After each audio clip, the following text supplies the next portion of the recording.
നിങ്ങളുടെ സമയം അവസാനിച്ചിരിക്കുന്നു.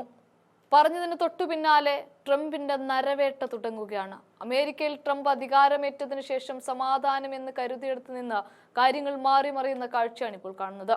Israel Palestine യുദ്ധത്തിന്റെ ഭീകരത കുറഞ്ഞു എന്നതിനപ്പുറത്ത് ട്രംപ് തനിക്ക് എന്താണോ തോന്നുന്നത് അത് അതേപടി ചെയ്തു തീർക്കുന്നതാണ് നമ്മൾ കാണുന്നത്. ഇവിടെ ഒറ്റയടിക്ക് 23 ഹൂതികളെ കൊന്നു തള്ളുകയാണ് അമേരിക്ക.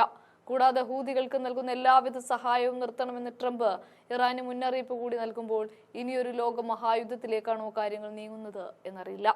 ഇസ്രായേൽ ആക്രമണ ഭീഷണിക്ക് പിന്നാലെ യമനിലെ സനായിൽ ആക്രമണം നടത്തുകയാണ് അമേരിക്ക. ചെങ്കടലിലെ ആക്രമണം അവസാനിപ്പിക്കണമെന്നാണ് ഭീഷണി. ഹൂതികളുടെ നിയന്ത്രണത്തിലുള്ള സനായിലാണ് ആക്രമണം. സംഭവത്തിൽ കുറഞ്ഞത് 23 പേർ കൊല്ലപ്പെട്ടതായും 9 പേർക്ക് പരിക്കേറ്റതായും ഹൂതി ആരോഗ്യ മന്ത്രാലയം അറിയിക്കുന്നുണ്ട്. ഹൂതികൾക്ക് നൽകുന്ന പിന്തുണ അവസാനിപ്പിക്കണമെന്ന് അമേരിക്കൻ പ്രസിഡന്റ് തന്നെയാണ് ഇറാന് മുന്നറിയിപ്പ് നൽകുന്നത്. ഹൂതികളുടെ കടൽ കൊള്ളയ്ക്കും ഭീകരതയ്ക്കും അതിക്രമങ്ങൾക്കും എതിരുമാണ് ഈ നിലപാട് എന്ന് ട്രംപ് തന്റെ ഔദ്യോഗിക അക്കൗണ്ടിൽ കുറിക്കുന്നുണ്ട്. ഹൂതികളോട് നിങ്ങളുടെ സമയം അവസാനിച്ചിരിക്കുമെന്നും ട്രംപ് വ്യക്തമാക്കുകയാണ്. യമനിലെ ഹൂതി ഭീകരർക്കെതിരെ നിർണായകവും ശക്തവുമായ സൈനിക നടപടി ആരംഭിക്കാൻ അമേരിക്കൻ സൈന്യത്തോട് ഉത്തരവിടുകയും ചെയ്യുന്നുണ്ട്. ഹൂതികൾ അമേരിക്കക്കാർക്കും മറ്റു രാജ്യങ്ങളുടെ കപ്പലുകൾക്കും വിമാനങ്ങൾക്കും ഡ്രോണുകൾക്കും എതിരെ നിഷ്ഠൂരമായ ആക്രമണം നടത്തുകയാണ് എന്നാണ് ട്രംപിന്റെ വാദം. ട്രൂത്ത് അക്കൗണ്ടിൽ കുറിച്ചതും അത് തന്നെയാണ്. ഹൂതികൾക്കെതിരായ മുൻ പ്രസിഡന്റ് ജോ ബൈഡൻ ദുർബലമായ പ്രതികരണത്തെയും ട്രംപ് വിമർശിക്കുന്നുണ്ട്. US സൈനിക വാണിജ്യ കപ്പലുകൾക്ക് നേരെ ഹൂതികൾ നടത്തിയ ആക്രമണങ്ങൾ US ലോക സമ്പദ് വ്യവസ്ഥയ്ക്ക് വലിയ നഷ്ടങ്ങളാണ് ഉണ്ടാക്കിയത് എന്നും ട്രംപ് പറയുന്നു.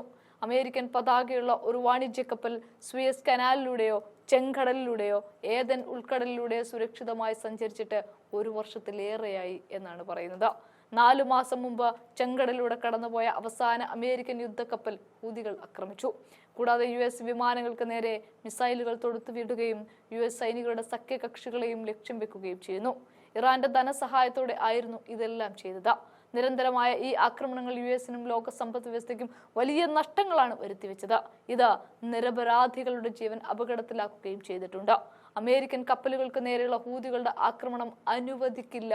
ഹൂതികൾ ആഗോള വാണിജ്യത്തിന്റെ വിശാലമായ ഭാഗങ്ങൾ സ്തംഭിപ്പിച്ചു.